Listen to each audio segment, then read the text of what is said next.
Movie के start में हम एक आदमी को देखते हैं जिसका नाम होता है ट्रेनजियो। ट्रेनजियो उस टाइम एक एयरपोर्ट पर जाता है और जब वो एयरपोर्ट पर जाता है तो हम उसे काफी परेशान देखते हैं। देखने से लग रहा था कि शायद उसकी कोई फ्लाइट मिस हो गई है, लेकिन असल में उसकी फ्लाइट मिस नहीं हुई थी, बल्कि सच तो कुछ और ही था। इसके बाद रिसेप्शन पर जाता है और वहाँ से पूछता है कि वेस्ट जाने वाली फ्लाइट कब निकलेगी। तब उसे बताया जाता है कि 2 घंटे बाद निकलेगी। तभी सुनने के बाद ये टिकट लेता है जिससे कि ये टर्मिनल को क्रॉस कर सकेगा। इसके बाद यहीं पर हमें एक लेडी दिखाई जाती है जो कि अपनी एक फ्रेंड जो कि न्यूयॉर्क में थी उसे वीडियो चैट कर रही थी, लेकिन तभी अचानक से उसकी फ्रेंड बेहोश हो जाती है। अब ये देखकर ये लेडी जो एयरपोर्ट पर थी ये काफी परेशान हो जाती है क्योंकि इस टाइम ये अपने फ्रेंड की मदद नहीं कर सकती। यहाँ पर कुछ लोग टीवी देख रहे होते हैं, लेकिन तभी वो देखते हैं कि एक न्यूज रिपोर्टर न्यूज देते देते बेहोश हो गई है। और सिर्फ वही नहीं बल्कि बाहर और भी बहुत सारे ऐसे लोग हैं जो बेहोश होकर जमीन पर पड़े हुए हैं, लेकिन किसी को भी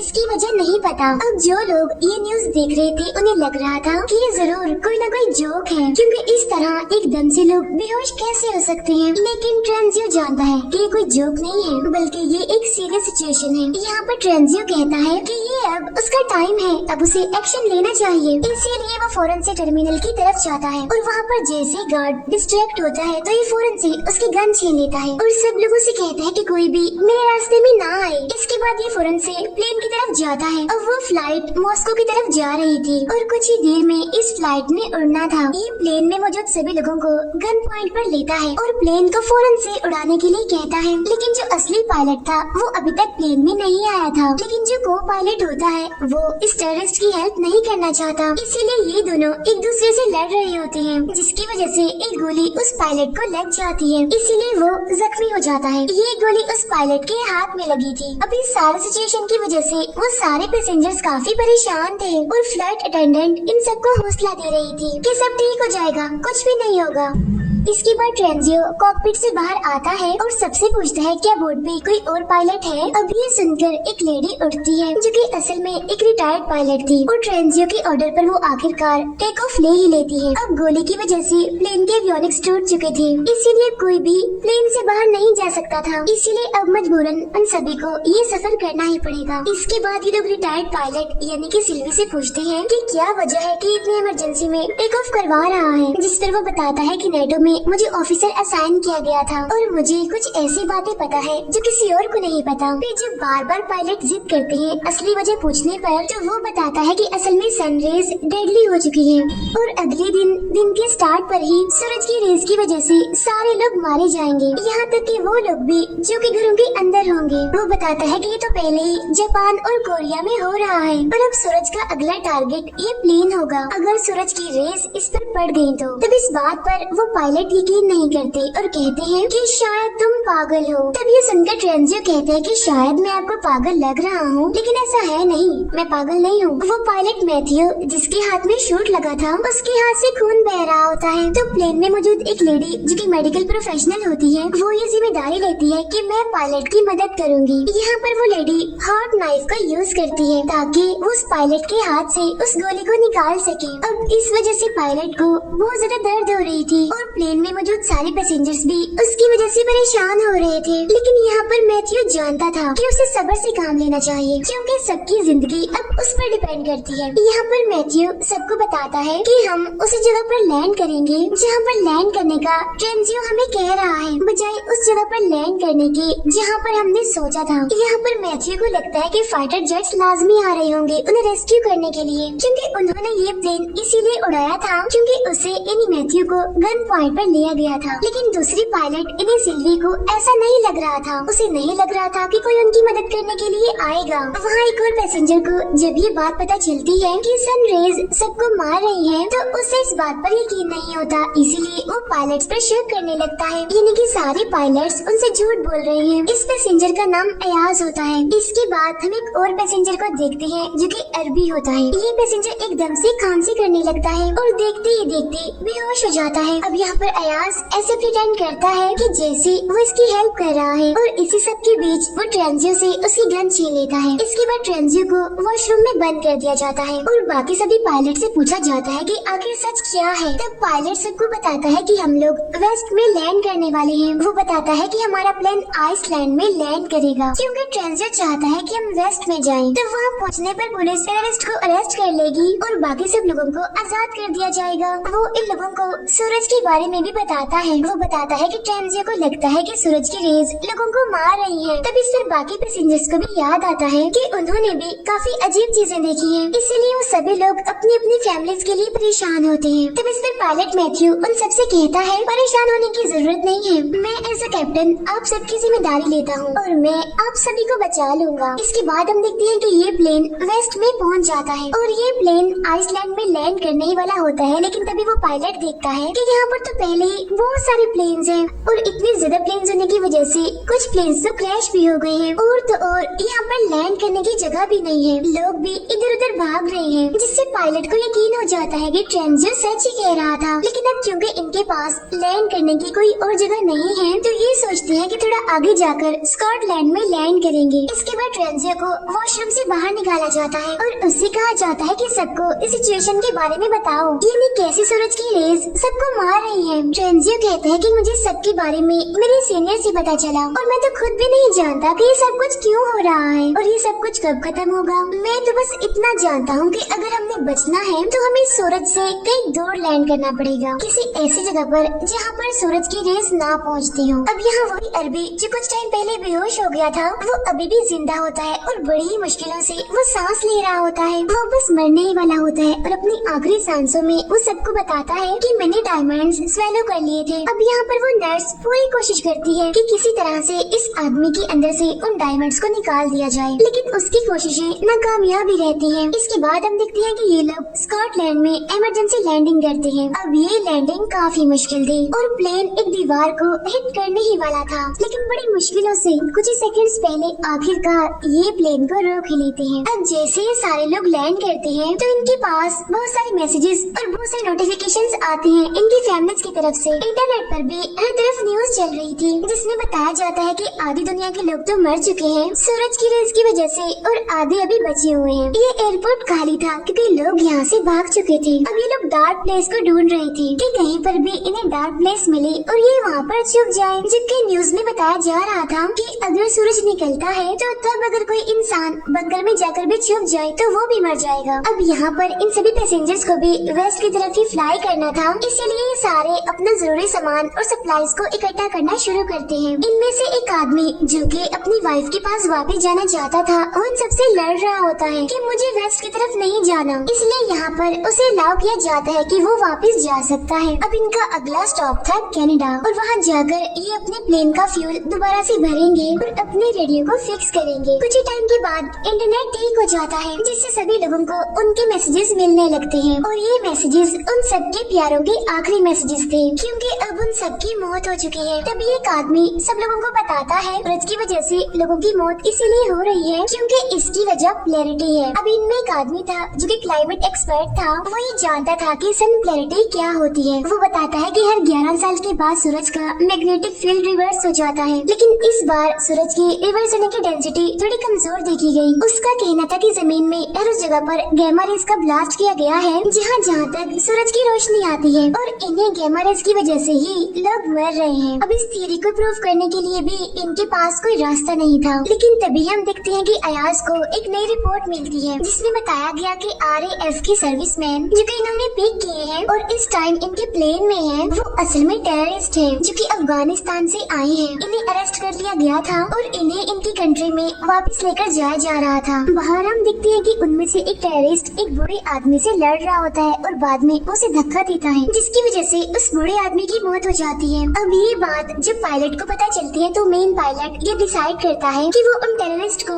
कनाडा में छोड़कर अपने फर्दर एक दूसरी फ्लाइट लेंगे। इसके बाद ये लोग लैंड करते हैं और अब सूरज निकलने में सिर्फ 2 घंटे रह गए थे। यहाँ पर उन टेररिस्ट को कहा जाता है कि आप रेडियो को रिपेयर करने के लिए यहाँ आसपास कोई शॉप देखें। तब इस बात पर वो 2 पैसेंजर्स को अपने साथ ले जाने के लिए कहते हैं। वो कहते हैं अच्छा ठीक है, हम शॉप ढूंढने के लिए जाएंगे, लेकिन साथ में जेकब और गैब्रियल को लेकर जाएंगे। अब यहाँ पर जेकब को तो सारे प्लान का पता था, लेकिन गैब्रियल को इस बारे में नहीं पता था। फिर जब जेकब और गैब्रियल टेररिस्ट के साथ जाते हैं तो जेकब उन टेररिस्ट को रूम में लॉक करता है और गैब्रियल को अपने साथ लेकर भागना चाहता है। लेकिन गैब्रियल, जिसे प्लान का नहीं पता था, वो उनको छोड़कर जाना नहीं चाहती थी। जेकब फौरन से प्लेन की तरफ भागता है क्योंकि उसके पास इतना टाइम नहीं था कि वो यहाँ पर खड़े होकर गैब्रियल को उसके साथ जाने के लिए मनाता। इसीलिए वो फौरन से ही प्लेन की तरफ जाता है, जबकि टेररिस्ट उसका पीछे कर रहे थे। यहाँ पर गैब्रियल इस सिटी में रह गई थी और उसके बगैर ही प्लेन टेक ऑफ कर लेता है। और वो टेररिस्ट जो कि जेकब का पीछा कर रहे थे, वो प्लेन की विंडो पर बुलेट से शूट करते हैं। अगर प्लेन अपना लेवल एल्टीट्यूड मेंटेन रखता है तो ये विंडो नहीं टूटेगी। इस प्लेन में एक बच्चा भी होता है जो कि काफी बीमार होता है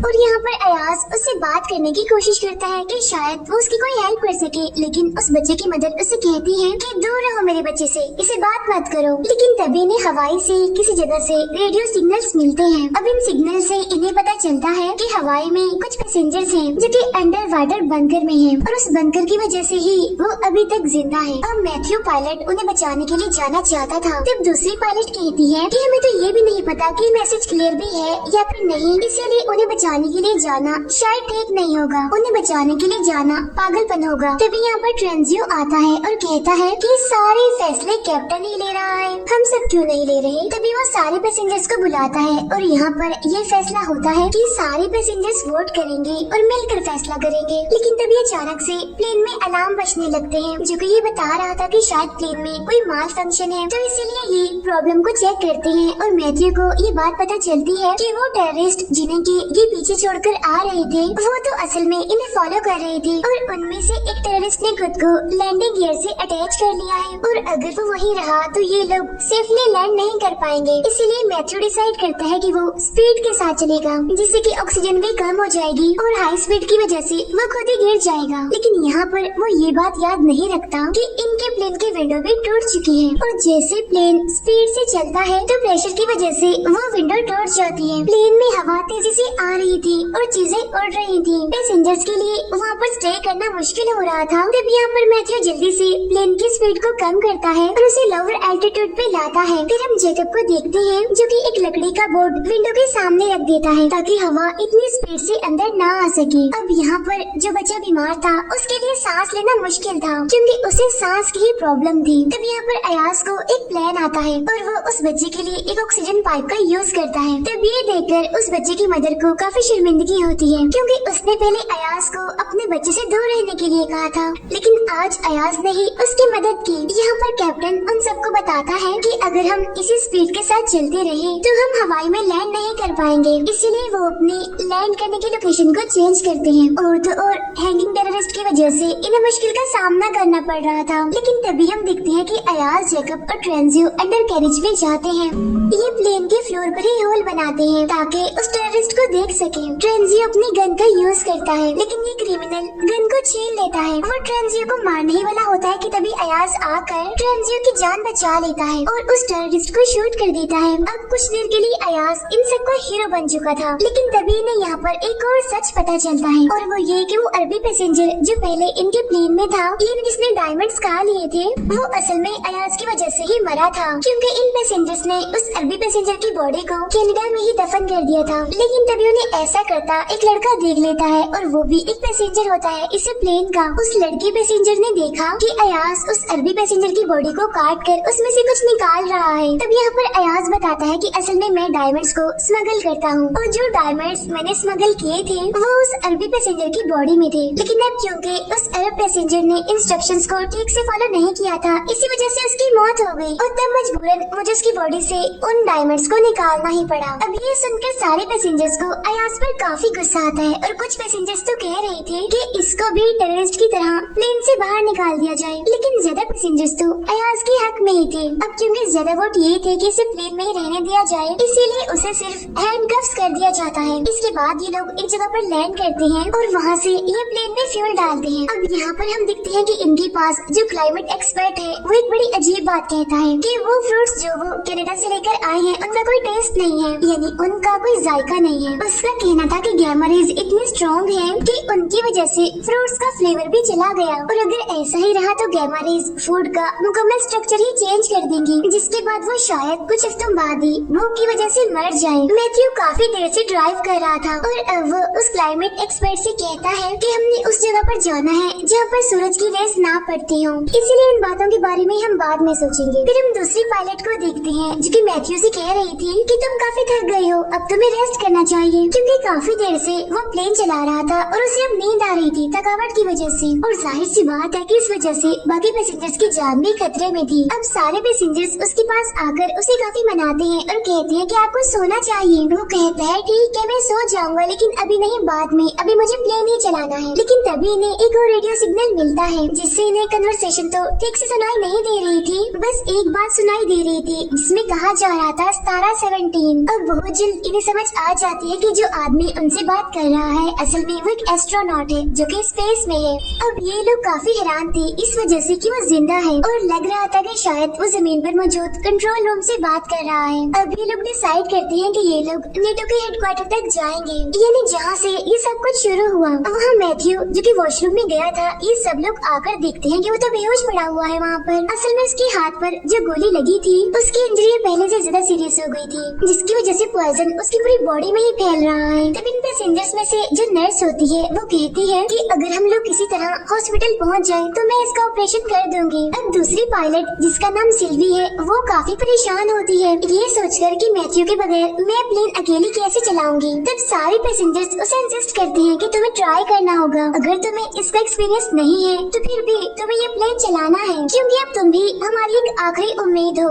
यहाँ पर हम देखते हैं कि सिल्वी यूट्यूब पर वीडियोस देखती है जिससे कि वो ये समझ रही है कि उसे कैसे प्लेन को लैंड करना है। अब वीडियो दिखना तो आसान था, जब प्लेन को उड़ाना था उसे लैंड करवाना था तो ये सब तो बहुत मुश्किल था, इसीलिए सिल्वी काफी घबरा रही थी। अब ये लोग लैंड तो करते हैं लेकिन ये लैंडिंग काफी शेकी सी थी, लेकिन किस्मत से सारे पैसेंजर सेफ थे और सारे खड़े होकर सिल्वी के लिए क्लैपिंग करते हैं। फिर टाइम ज़ाया ना करते हुए ये खुद को 3 ग्रुप्स में डिवाइड करते हैं, यानी इन सब ने अलग अलग टास्क परफॉर्म करने थे, जिसमें से कुछ ने तो प्लेन के फ्यूल को रिफिल करना था, जबकि कुछ लोगों ने मैथ्यू को हॉस्पिटल पहुंचाना था और जो ट्रेंजियो और अयाज थे उन्हें नेटो के हेडक्वार्टर जाना था। हॉस्पिटल में हम देखते हैं कि यहाँ पर बहुत सारे पेशेंट्स हैं जो कि जमीन पर पड़े हुए हैं और सारे के सारे मर चुके हैं। तब नर्स उन सबसे कहती है कि इन्हें देखकर परेशान मत हो और मेन फोकस ये रखो कि हमने मैथ्यू की जान बचानी है। फिर वो बच्चा जो बीमार था उसकी मदर को हम देखते हैं जो कि अपने बच्चे के लिए अलग अलग चीजें जमा कर रही है, जैसे कि दवाइयाँ और वो चीजें जो उसके लिए जरूरी है। उधर हम देखते हैं नेटो के हेडक्वार्टर को जहाँ ट्रेंजियो सबको कंट्रोल रूम में लेकर जाता है। अब इनके पास इतना टाइम नहीं था कि ये सारी फाइल्स को चेक करते, इसीलिए ये सर्वेलेंस वीडियो को देखने का डिसाइड करते हैं कि शायद इन्हें उन वीडियोस में कुछ मिल जाए। तब इनमें से एक मेंबर थोड़ा दूर होता है तो हम देखते हैं कि ट्रेंजियो की अयाज के साथ फाइट हो जाती है। यहाँ पर ट्रेंजियो एक्सीडेंटली अयाज को हिट करता है जिससे कि अयाज बेहोश हो जाता है और उसकी बॉडी से बहुत सारा खून निकलने लगता है। वहाँ इनका एक दूसरा मेंबर जो कि एक रिकॉर्डिंग लेने में कामयाब हो जाता है। असल में इस रिकॉर्डिंग में कुछ ऑफिशियल्स बातें कर रहे थे। ये बातें एक डैम के नीचे बने बंकर के बारे में थी और उसी जगह का नाम था स्टारा 17, यानी सेम वही जगह जिसके बारे में इन्होंने रेडियो में भी सुना था। अब जिस लड़की ने ये रिकॉर्डिंग ली होती है उसका नाम रिक होता है। अब इन्हें जाकर ये बात अपने बाकी मेंबर्स को बतानी थी, लेकिन तभी हम देखते हैं कि ट्रेंजियो आकर रिक को बताता है कि मैंने अयाज को मार दिया है। तब रिक आकर देखते हैं कि उसकी पूरी बॉडी खून में लथपथ है। वहाँ हम देखते हैं कि मैथ्यू की हालत अब पहले से बेहतर है। इसके बाद मैथ्यू को प्लेन में लाया जाता है, बाकी सब मेंबर्स भी प्लेन में वापस आ जाते हैं। ऑपरेशन के बाद मैथ्यू काफी बेटर फील कर रहा है। ट्रेंजियो सबको बताता है कि अब हमें अयाज का इंतजार नहीं करना चाहिए। क्योंकि अब वो वापस नहीं आएगा। सभी लोग परेशान थे कि आखिर क्यों अयाज वापस नहीं आएगा। और जब मैथ्यू इंजन स्टार्ट करता है तो ये सारे लोग देखते हैं कि अयाज इनके प्लेन के बिल्कुल सामने था। अब अयाज को प्लेन में ले लिया जाता है और ट्रेंजियो के हाथ बांध दिए जाते हैं। यहाँ पर सिल्वी उन सबको बताती है कि अगर हमारे बल्गेरिया के प्लेन ने काम ना किया, यानी डैम में मौजूद उस बंकर में जाने का, तो हमारे पास इतना फ्यूल नहीं होगा कि हम फर्दर किसी और जगह पर जा सकें। और जैसे ये लोग लैंड करेंगे, इनके पास सिर्फ 20 मिनट होंगे जिसमें कि ये भागकर बंकर की तरफ जाएंगे। यहाँ अयाज की तबीयत खराब होने लगती है क्योंकि उसका बहुत सारा खून बह चुका था। यहाँ पर सारे लोग अयाज से पूछते हैं कि ट्रेंजियो ने तुम्हारे साथ ऐसा किया, इसके बाद तुम उसे क्या सजा देना चाहते हो। तब ये सुनकर अयाज कहता है कि मैं नहीं चाहता कि वो मरे, बल्कि मैं चाहता हूँ कि वो हमारे साथ उस बंकर के पास जाए। अब क्योंकि बंकर काफी दूर था, तो इसीलिए जैसे प्लेन लैंड होता है तो ये सारे लोग गाड़ियों पर बैठकर बंकर की तरफ जाने लगते हैं। इन सारे पैसेंजर्स को दो ग्रुप में डिवाइड किया गया था, यानी कि दो गाड़ियों पर ये लोग जा रहे थे। इनमें पहली गाड़ी को सिल्वी ड्राइव कर रही थी और दूसरी गाड़ी को ड्राइव कर रहा था अयाज। अब क्योंकि खून निकलने की वजह से अयाज की तबीयत खराब होती है, इसीलिए अयाज और उसके साथियों की गाड़ी क्रैश हो जाती है। लेकिन पहली गाड़ी जिसे की सिल्वी चला रही थी वो काफी दूर पहुँच चुकी थी। सिल्वी जल्दी से एक टर्न लेती है और एक आधे खुले हुए गेट से अंदर एंटर कर जाती है। अब एक पैसेंजर इस गेट को टच भी करता है, लेकिन वो पीछे की तरफ गिर जाता है क्योंकि उस गेट में करंट था। अब इन्हें यहाँ पर ये बात पता चलती है कि इन्हें बटन को प्रेस रखना है जब तक ये सारे पैसेंजर्स अंदर नहीं आ जाते। और बटन प्रेस करना इसीलिए जरूरी है क्योंकि जब तक बटन प्रेस रहेगा तो गेट भी ओपन ही रहेगा। यहाँ पर ट्रेंजियो कहता है कि मैं बटन को प्रेस रखूंगा और तब तक सारे पैसेंजर्स अंदर आ जाएं। यहाँ सिल्वी ट्रेंजियो के हाथों को बांध देती है क्योंकि उसे शक था कि कहीं ट्रेंजियो उन्हें धोखा न दे दे, इन्हें जैसा कि उसने अयाज के साथ किया। वो ट्रेंजियो से कहती है कि तुम्हें तभी आजाद किया जाएगा जब सारे मेंबर्स अंदर आ जाएंगे, यानी कि वो सारे मेंबर्स भी जो कि अयाज के साथ उसकी गाड़ी में थे। ट्रेंजियो के हाथों को बांधकर सिल्वी और बाकी सारे मेंबर्स अंदर चले जाते हैं। उधर अयाज अपने सारे मेंबर्स को लेकर लेफ्ट टर्न लेता है, यानी वो एक डिफरेंट टर्न लेता है और वो एक डिफरेंट गेट से डैम के बंकर में एंटर करता है। अब क्योंकि ये लोग किसी और गेट से आए थे, इसीलिए ट्रेंजियो वहाँ पर अकेला रह गया था, जबकि वहाँ पर सारे मेंबर्स अब बंकर के अंदर पहुँच चुके थे। अब इन सभी लोगों को फाइनली मिलिट्री के लोग वेलकम करते हैं और वो इन्हें बताते हैं कि आप सब अब बिल्कुल सेफ हैं। लेकिन ट्रेंजियो तो बाहर ही रह गया था। वो यहाँ पर अपने गॉड से अपनी की गई गलतियों की माफी मांगता है और सूरज को फेस करने के लिए तैयार होता है। अब प्लेन के सारे पैसेंजर्स तो बच जाते हैं, लेकिन सूरज की रेस की वजह से ट्रेंजियो मारा जाता है। और इसी के साथ ही ये मूवी यहीं पर एंड हो जाती है। Thank you for watching.